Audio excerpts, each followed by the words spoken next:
casi 40.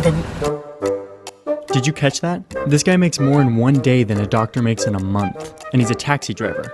Well, he's actually a trained engineer, but engineers make even less than doctors. Welcome to the Cuban economy.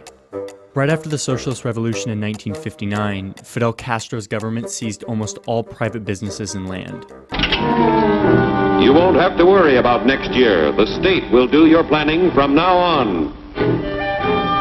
Every restaurant, factory, hospital, and home was property of the government. The state set prices for everything and decided how much people got paid. The private sector disappeared overnight. The world these men live in desperately needs economic reforms. You can see the result of this if you go looking for food in Havana today. When I showed up, I was pretty excited to see what street food was on offer. But all I could find was this. Just this. Ham sandwiches everywhere. Here's a typical scene in a Cuban eatery. Too many employees in an empty establishment with empty shelves.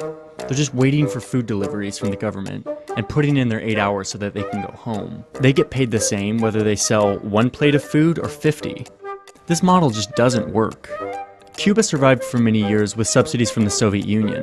¡Viva el comunismo! But since its collapse, the economy's been getting worse every year. This lady is showing me her government ration cards that she's kept for decades. Cubans use these cards to go to the storage houses to get their monthly rations. El aceite que es menos cantidad, los granos que son menos, el azúcar que es menos, ni hay jabón de baño, ni de lavar, ni detergente. Bueno, cada día las menos cosas. ¿Usted cree que han mejorado el proceso de alguna forma?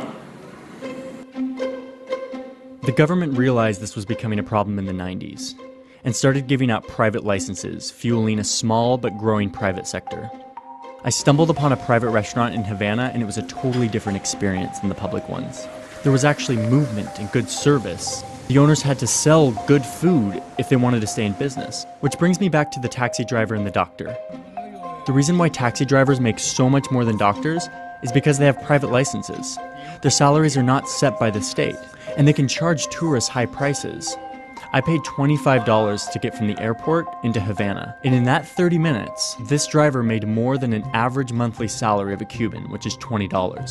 Yo trabajo 8 horas como licenciada profesional que soy de enfermería y diario yo no gano 50 pesos, no gano 12 o 6 diarios. One of the problems with this is that you get highly trained workers leaving their trade to go do remedial work in the private sector. This guy's an engineer, but he's cooking in a private restaurant. These guys are accountants by trade, but are making a killing driving around tourists on taxi bikes. This woman is a nurse, but she hasn't worked in a hospital in years. This guy is an electrical engineer, but he opened up a barber shop in his house and makes 10 times more than he would in his field of study. Imagine trying to live on the Cuban average salary of $20 per month. When you ask them how they do it, they all have the same response. Todos tenemos que hacer algo fuera de lo que es el salario, porque si no, no como. Just beneath the surface in Cuba is a bustling informal market, where Cubans make an additional income on top of their official salary, just to survive. Sobrevivimos gracias a ese mercado oscuro, ese mercado subterráneo. Cuando yo bajo de mi casa y cruzo la calle para comprar el periódico, ya estoy cometiendo el primer delito de receptación. Porque ese señor anciano que está vendiéndome el periódico me lo está vendiendo a sobreprecio. Ya tienen arreglado esto con la persona que trabaja en el estanquillo, que le guarda los periódicos, se los vende. We tend to associate black markets with dangerous activities. But in Cuba, people sell illegal popsicles or newspapers, not to get rich, but just to survive. But things are slowly changing. Since Fidel's brother Raul took over in 2008, the number of private licenses has increased significantly every year, and 20% of the economy is now private.